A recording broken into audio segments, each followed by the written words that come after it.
Welcome back, everybody. Today, we're diving into something that's, well, it's got the whole world talking. Yeah, okay. It's the global reaction to Trump winning the U.S. presidential election. Yeah, A real surprise comeback, against Kamala Harris. definitely a twist nobody saw coming. And it's kind of wild to see just how much the world is, trying to figure out what this means for everyone. Right. Like what does a Trump presidency mean for international relations? What does it mean for, the global landscape? Exactly. Yeah. So to help us unpack all of this, we're looking at this Al Jazeera article. Great article. And it breaks down responses from, world leaders, organizations. It's from all across the globe. Really captures the global scope of this event. And get this, some of these guys were weighing in while votes were still being counted. Yeah, I noticed that too. Some pretty eager reactions. It's like the whole world was glued to their screens waiting for those results. So right away, the article highlights all these congratulations pouring in from all these world leaders. The usual suspects, of course, but then there were some that definitely raised an eyebrow or two. Yeah, like I was surprised by who was so quick to jump on board with Trump, especially this early on. It makes you wonder what's going on behind the scenes. Could this be a sign of some shifting alliances? I mean, it's definitely something to think about. Yeah, definitely food for thought. And speaking of interesting reactions, Benjamin Netanyahu, Oh, yeah. he was like one of the first to congratulate Trump, called it history's greatest comeback. A huge victory. He was really enthusiastic about it. And those words, they're not just niceties. Right. There's a lot more to it than I that. mean, this could really signal big change in U.S.-Israeli relations, like back to policies that are, that strongly favor Israel. Absolutely. Netanyahu's been a staunch ally of Trump for a long time, so you got to figure this win is seen as a real opportunity for him to push for what he wants. It could affect everything from Middle East peace talks to aid packages. Who knows? It's like hitting the reset button on that whole relationship. And then has consequences for the Yeah, entire region. big time. Yeah. You can't change something that big without causing ripples. Now, while Israel's maybe, celebrating, things are a little different in Palestine. Hamas and the Palestinian Authority, they're being pretty cautious. Yeah, wait and see seems to be their approach. Like almost like, okay, Trump, we hear you, but show us what you're going to do. Actions speak louder than words, right? They probably remember what happened during Trump's last term. Remember, the embassy moved to Jerusalem, recognizing Israeli sovereignty over the Golan Heights. Not exactly moves that were popular in Palestine. They're probably worried about a repeat. Yeah, understandably so. It's like they're cautiously optimistic, but holding their breath a little bit. Exactly. Holding their breath and watching very closely. And then you have Egypt and Qatar. They're trying to sound more hopeful, and Right. talking about peace and stability. Right. And even Iran seems to be downplaying the whole thing. It's like they're saying, we're focused on our own agenda. U.S. elections won't change that. It's like a power move. Like we're not fazed by this. Totally. Yeah. Projecting an image of confidence and self-reliance. So, okay, we've got the Middle East reacting with a whole mix of excitement, apprehension. It's never a dull moment over there. No, it's not. But let's jump over to Asia. China's reaction, I thought this was really interesting. Yeah, China's always one to watch. They're taking this really measured, almost like calculated approach. They're saying our policy toward the U.S., it stays the same no matter who's president. Very China. They play the long game, think strategically. Right. Now, compare that to Taiwan's president, President Lai. He's expressing confidence in U.S.-Taiwan relations. Yeah, stark contrast there. It's like night and day. Taiwan's really banking on U.S. support, with China right there. Oh, absolutely. Taiwan's in a delicate position. It's a high-stakes game for them, and they need the U.S. in their corner. But with Trump back in the picture, it's hard to say what kind of support they can expect. It could come with strings attached. Yeah, so many moving pieces to consider. Huh. Speaking of unexpected reactions, the Taliban government in Afghanistan Oh, yeah, that was an interesting one. is hoping for a new chapter in U.S. relations. Now, what does that even mean? Yeah, it's a head-scratcher. I mean, remember, Trump was the one who oversaw the U.S. withdrawal from Afghanistan. Exactly. Which ultimately led to the Taliban's return to power, and now they're talking about a new chapter. It's pretty ambiguous, and it'll be interesting to see how that unfolds. Definitely something to watch. And then you have the kind of the classic show of support from close U.S. allies. The usual suspects. Yeah, South Korea, Japan, the Philippines, they're all, emphasizing their alliances with the U.S. Right, reaffirming those bonds. It's crucial in times like these. When things feel uncertain on the global stage, those alliances provide a sense of stability, of continuity. Like they're saying, hey, we're with you, U.S., no matter what. That's a powerful message to send, both to the U.S. and to the rest of the world.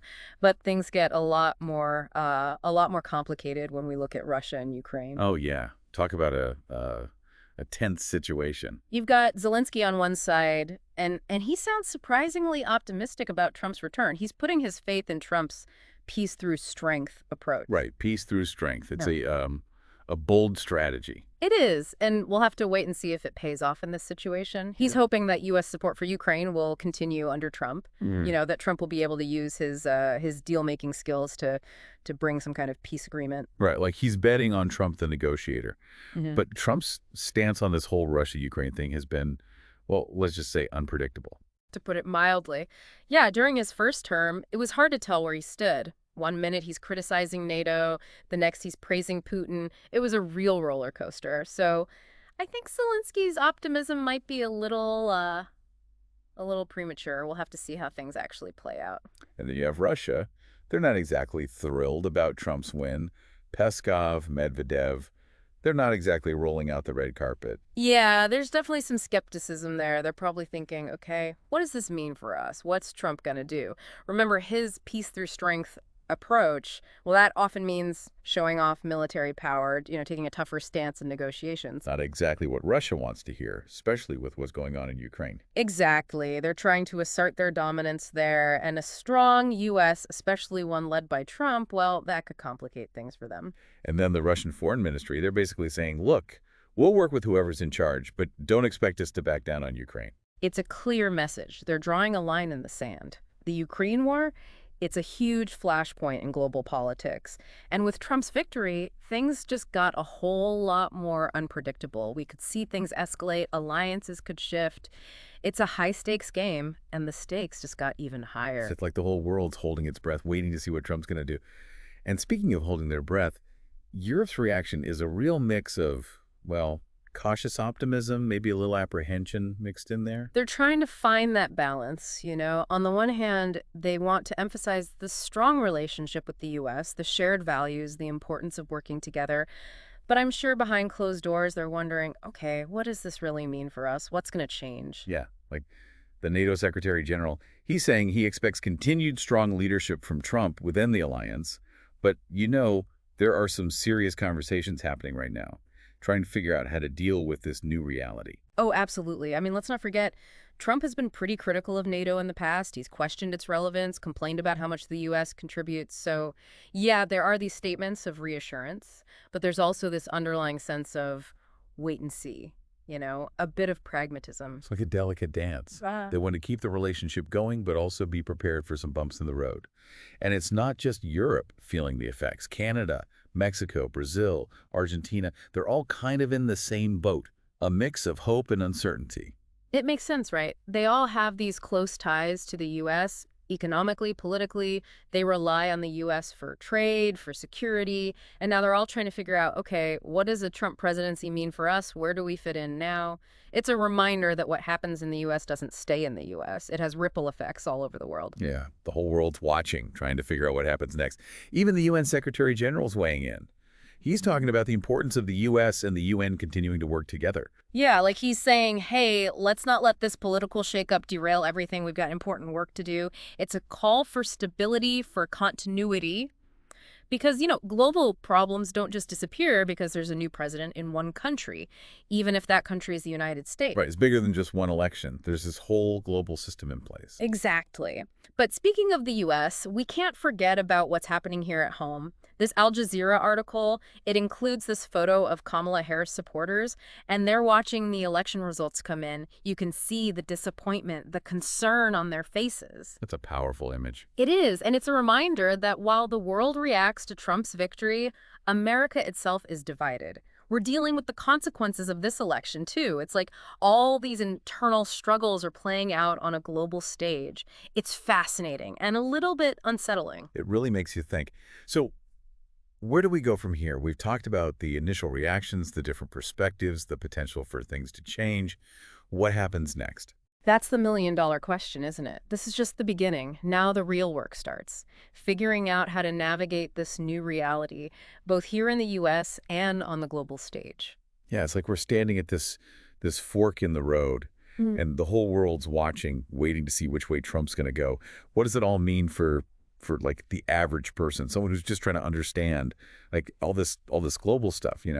Right. It's easy to feel overwhelmed by all of it. Yeah, Carol. It's a lot to process. But I think the most important thing is to be aware. By understanding all these different reactions, the different viewpoints, the things that could cause problems, well, we become Yeah, more informed, right? it's like having this map, this geopolitical map. It Right. shows you the dangerous spots, the places you might want to avoid. The more we know, the better we can navigate it all. Exactly. And that brings me to something I want to leave you with today. As you keep following this story, as you see policies being put in place and how they affect things, ask yourself, which country's reaction surprised you the most? Ooh, that's a good question.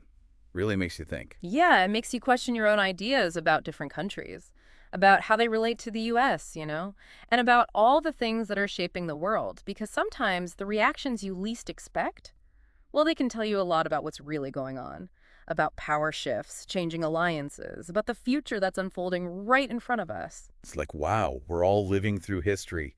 And by paying attention, by trying to understand it all, we become part of it, not just watching from the sidelines. Exactly. That's the key. Keep exploring, keep asking questions, and keep diving deep.